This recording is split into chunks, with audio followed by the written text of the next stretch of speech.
Bismillahirrahmanirrahim. Assalamualaikum warahmatullahi wabarakatuh. Sahabat lintas makna, alhamdulillah kita panjatkan puji dan syukur kehadirat Allah Subhanahu wa taala karena atas izinnya hari ini kita dipertemukan dalam ruang dialog yang bukan sekedar obrolan, tetapi ruang berbagi makna, pengalaman dan juga perjalanan hidup. Selamat datang di Lintas Makna. Kita akan membahas sebuah tema yang dekat dengan hati yang banyak orang. Sebuah perjalanan spiritual yang bukan hanya tentang jarak, tetapi tentang niat, keikhlasan, dan perubahan diri. Untuk itu, telah hadir bersama kita seorang narasumber yang insya Allah akan berbagi pengalaman, ilmu, dan hikmah yang sangat berharga.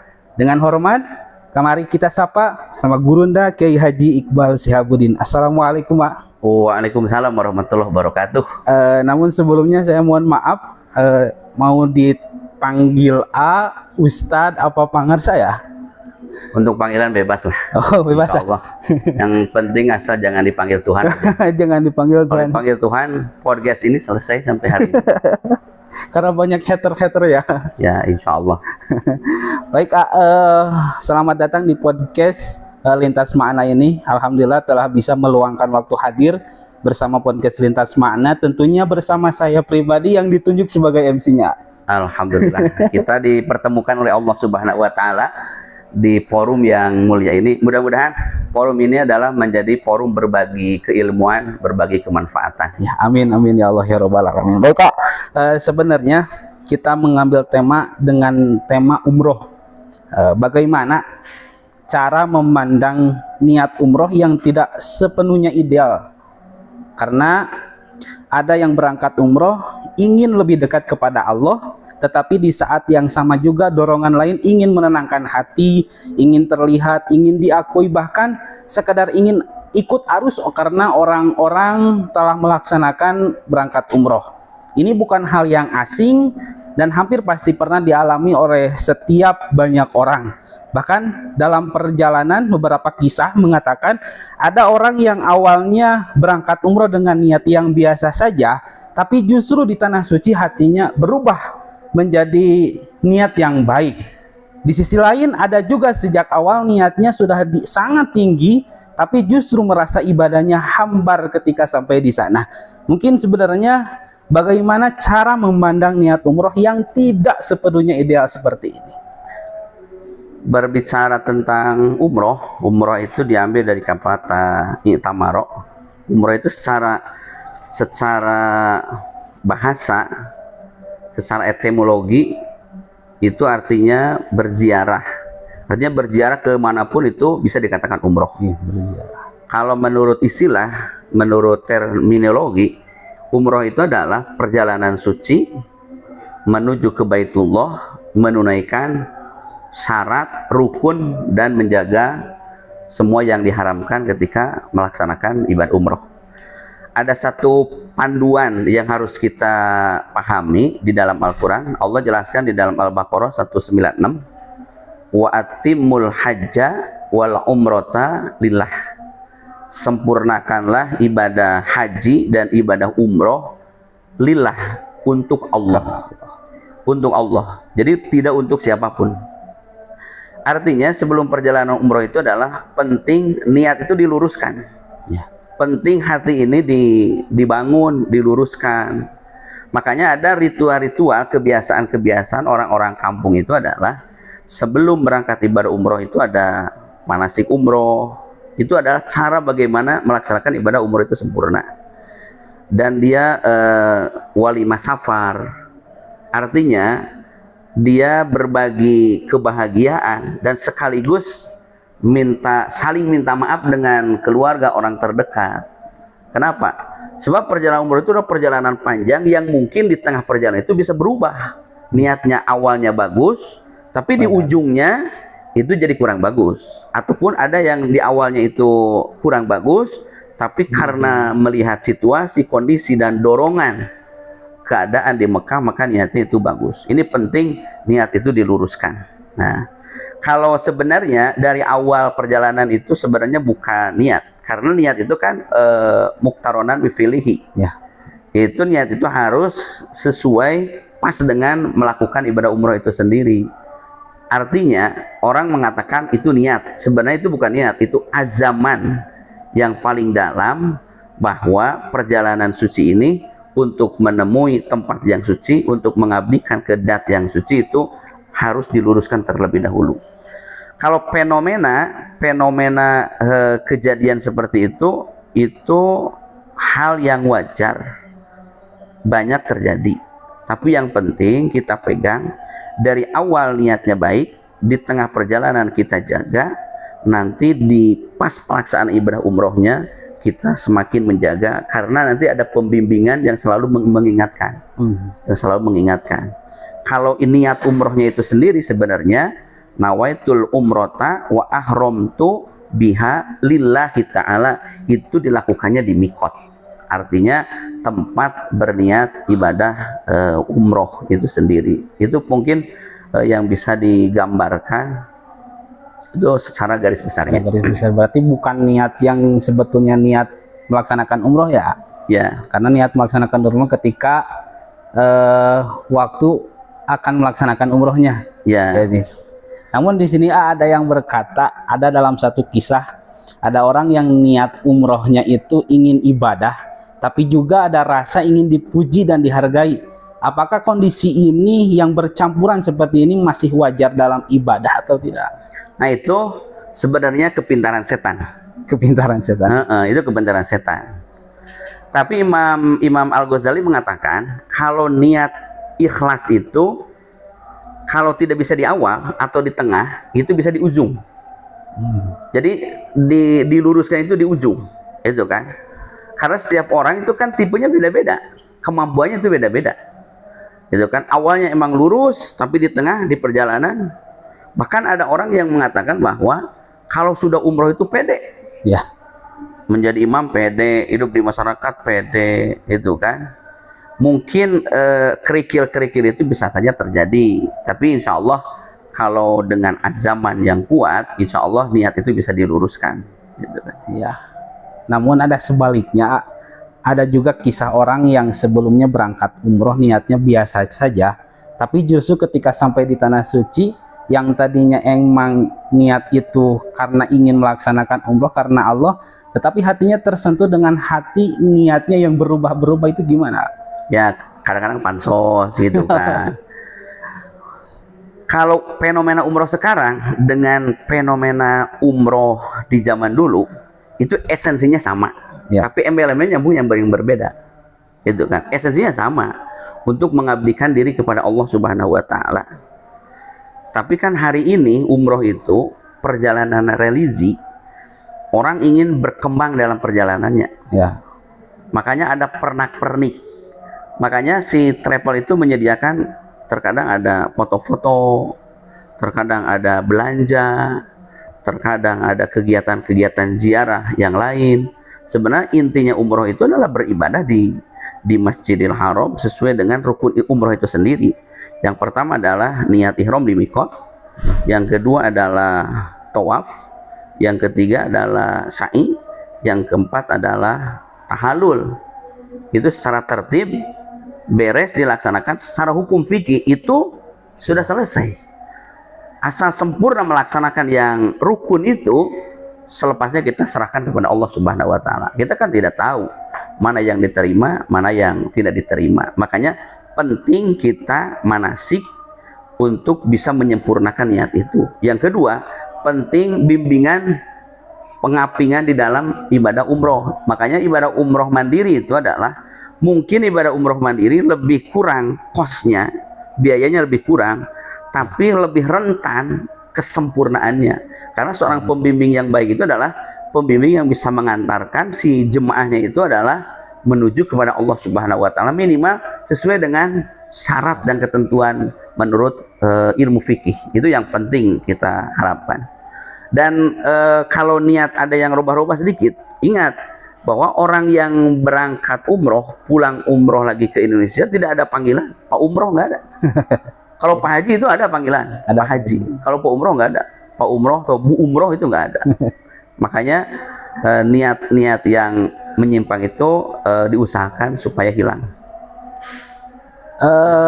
Tentang membahas niat yang tadi, ada perubahan niat ketika berangkat dari sini. Memang niatnya untuk beribadah, melaksanakan umroh, tetapi di sana terbaur dengan niat-niat yang sehingga niat-niat itu tidak menjadi baik.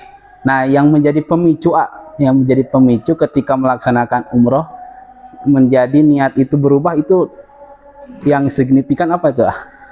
Pemicu niat umroh itu menjadi tidak baik sebenarnya banyak variabelnya. Banyak. Satu, karena di sana itu banyak para pedagang. Nah, itu kalau emas itu bergelimpangan di Mekah Madinah itu. Kalau di kita dagang emas itu adalah 10-20 gram. Kalau di sana itu jualan emas itu sampai 1 kilo, 2 kilo. Ada yang beli emas itu 1 kilo. Nah, ini bisa merubah juga. Yeah. Atau terkadang kondisi di dalam kamar, kan kamar itu idealnya itu adalah kuat. Kuat itu berarti 1 kamar 4 orang. Yeah. Nah, tidak ada chemistry dengan jemaah yang lain ini, yang 1, 2, 3, 4 itu memicu. Kadang-kadang menimbulkan kemarahan, gitu kan? Yeah. Kalau tidak sadar diri.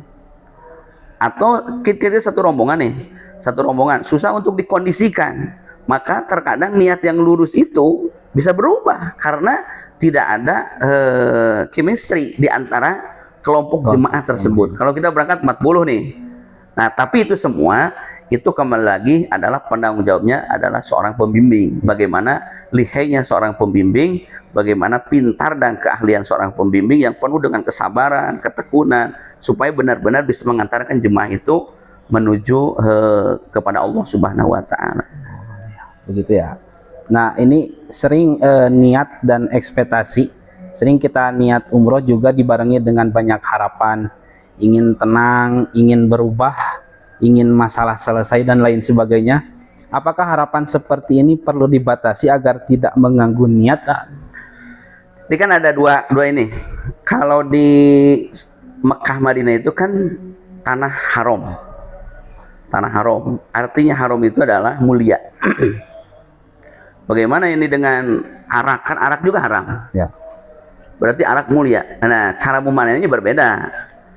Artinya orang yang tidak menyentuh arak berarti orang itu punya kemuliaan. Kalau orang yang menyentuh arak berarti orang itu menjatuhkan kemuliaan. Zina itu kan haram, bukan berarti zina itu mulia. Memaknainya bahwa orang yang tidak bersentuhan dengan zina berarti kemuliaannya itu ada. Tapi kalau orang yang jatuh kepada zina berarti kemuliaannya itu hilang. Nah, dengan tanah haram atau Masjidil Haram artinya kita ini hina, orang biasa. Begitu masuk ke tanah haram, maka yang tadinya biasa menjadi mulia. Itu memaknai Masjidil Haram. Itu memaknai tanah haram. Rasulullah mengatakan bahwa di tanah haram itu punya dua keistimewaan. Kalau di luar tanah haram itu namanya tanah halal, bukan tanah najis. Tanah Indonesia itu tanah halal. Allah, Rasul menyampaikan ada satu keistimewaan, yaitu waktul mustajab. Artinya waktu di mana manusia diberi kesempatan untuk berdoa kepada Allah dan tidak ada penghalang antara dirinya dengan Allah. Kapan? Ketika sholat, antara azan sebelum iqomat, ketika menjelang sholat Jumat, antara khutbah sampai sholat Jumatnya di sepertiga malam. Nah, itu adalah waktu-waktu mustajab yang dimana kebanyakan orang emang tidak mau melaksanakan itu, padahal itu rahasianya besar banget. Kalau di tanah haram itu ada dua kesempatan. Satu adalah waktul mustajab, yang kedua adalah makomul ijabah. Jadi ada dua, satu waktunya mustajab seluruhnya, yang kedua tempatnya mustajab.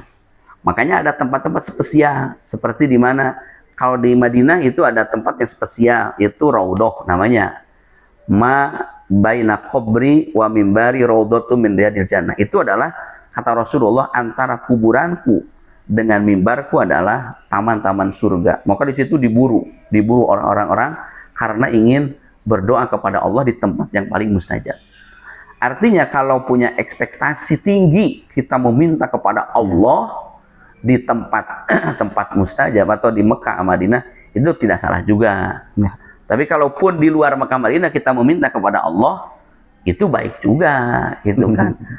Kalau harus meminta di sana saja, itu menunjukkan ketidakadilan. Kenapa? Sebab kan orang tidak semuanya bisa berangkat ke Mekah. Mungkin finansialnya, mungkin kesehatannya. Berarti kan dia memohonnya di mana? Di masjid, di rumah.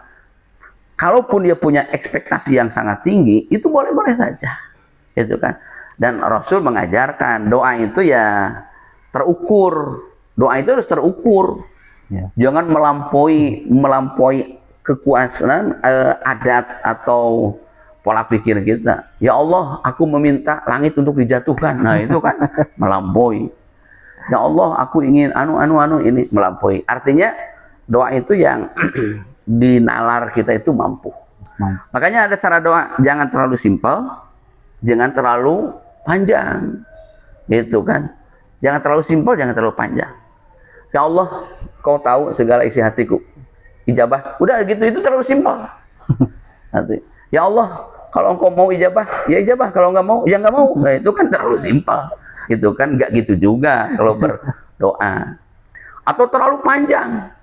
Kita menginginkan sesuatu. Bisa berdoa dengan bahasa Arab, dengan bahasa Sunda, bahasa Indonesia, dengan bahasa apapun, boleh. Tapi kalau dengan bahasa Sunda terlalu panjang, orang di sekitar kita nanti ini mendengarkan doa kita, mereka terkadang terganggu, bahkan bisa mentertawakan doa kita. Ya Allah, pulang dari sini, aku pingin jodoh, namanya si Anu, orang tuanya Anu, umurnya Anu, orang Anu, dia punya Anu, punya ini, disebut itu terlalu panjang. Kalau dia punya motor, ya Allah, aku pingin motor Beat, motor BA, motor sejuta umat yang diracingkan, harganya segini, nanti warnanya ini, ya Allah, itu terlalu panjang. Terlalu panjang. Itu makanya ada Allahumma rizqna ya Allah rizqan halalan katsiran. Allahumma zawwijna ya Allah, tikahkan aku ya Allah beserta orang yang sholih, beserta laki-laki yang bertanggung jawab. Udah gitu aja. Tentang menjaga niat di tengah keramaian, mungkinnya keramaian di Mekah itu, menjaga niat dalam kondisi umroh yang sangat ramai dengan penuh aktivitas dan perhatian orang. Bagaimana cara paling realistis menjaga niat agar tetap lurus laksanakan ibadah? Jadi gini, kalau umroh itu kan ada yang mandiri, ada yang lewat travel, berjamaah. Nah, kalau lewat berjamaah, lewat bersama-sama rombongan, maka kalau kita belum mampu, jangan melepaskan dari rombongan itu, supaya selalu dibimbing, itu kan. Makanya ada peribahasa bahwa kambing-kambing yang mudah diterkam oleh serigala itu adalah kambing yang memisahkan diri dari jemaah. Makanya kita gabung dalam jemaah itu sama-sama, nanti saling mengingatkan, watawassaw bil haq, watawassaw bis sabr. Karena keramaian itu bisa mengganggu luar biasa. Karena perjalanan ibadah umroh itu dari seluruh dunia, dari mulai warna kulit hitam, putih, kaukasoid, mongolit, semuanya itu ada. Makanya di Mekah itu adalah merupakan keragaman. Orang bisa melihat betapa umat Islam Allah kumpulkan di Mekah itu ternyata heterogen, bermacam-macam, dan cara untuk meluluhkan hati itu ya di Mekah. Mungkin di rumahnya kita menjadi orang merasa terbaik, merasa paling ganteng. Kalau begitu ke Mekah nggak ada apa-apanya. Paling kaya, begitu ke Mekah nggak ada apa-apanya. Paling hebat, datang ke Mekah nggak ada apa-apanya. Terkadang kita berselisih dengan hal-hal kecil di rumah nih, di kampung halaman. Datang ke Mekah, oh ternyata banyak perbedaan. Perbedaan fikih, perbedaan adat, perbedaan bahasa. Luar biasa. Makanya Mekah itu adalah satu tempat yang diberkahi oleh Allah Subhanahu wa taala. Inna awwala baiti wudi'a lin-nasi lallazi bi Bakkah mubarakau wa hudan lil alamin. Sungguhnya bangunan yang pertama Allah ciptakan di muka bumi ini adalah lallazi bi Bakkah. Bangunan yang ada di Bakkah. Bakkah itu sendiri adalah Makkah. Makkah sendiri itu adalah diambil dari kata Bakkah, artinya menangis. Makanya orang ketika melihat Ka'bah, maka dia akan menangis. Satu, menangis karena gembira, bahagia. Dia dipilih oleh Allah Subhanahu wa taala masuk ke Mekah. Tidak semua orang kan bisa mewakilinya. Dia hanya perwakilan mulai dari kampungnya atau dari desanya atau dari kecamatannya. Yang kedua, dia menangis. Kenapa? Merasa terharu bahwa ingat terhadap dosa-dosa yang masa lalu. Disitulah tempat untuk beristighfar, meminta ampunan kepada Allah Subhanahu wa taala. Kenapa? Mekah itu adalah mubarakan, tempat yang penuh dengan keberkahan. Ya, alhamdulillah, mungkin waktu sudah pada waktunya kita diakhiri dalam podcast ini. Bisa kita simpulkan dari penjelasan tadi terlihat bahwa niat umroh bukan sesuatu yang statis, tapi proses yang terus bergerak-gerak bahkan sebelum berangkat, saat di tanah suci dan setelah pulang. Mungkin cukup sekian, terima kasih. Ya, terima kasih. Mudah-mudahan obrolan kita ini bisa bermanfaat. Amin amin ya Allah ya rabbal alamin. Terima kasih sahabat Lintas Makna. Mudah-mudahan bermanfaat. Ditutup dengan akhir salam. Wassalamualaikum warahmatullahi wabarakatuh.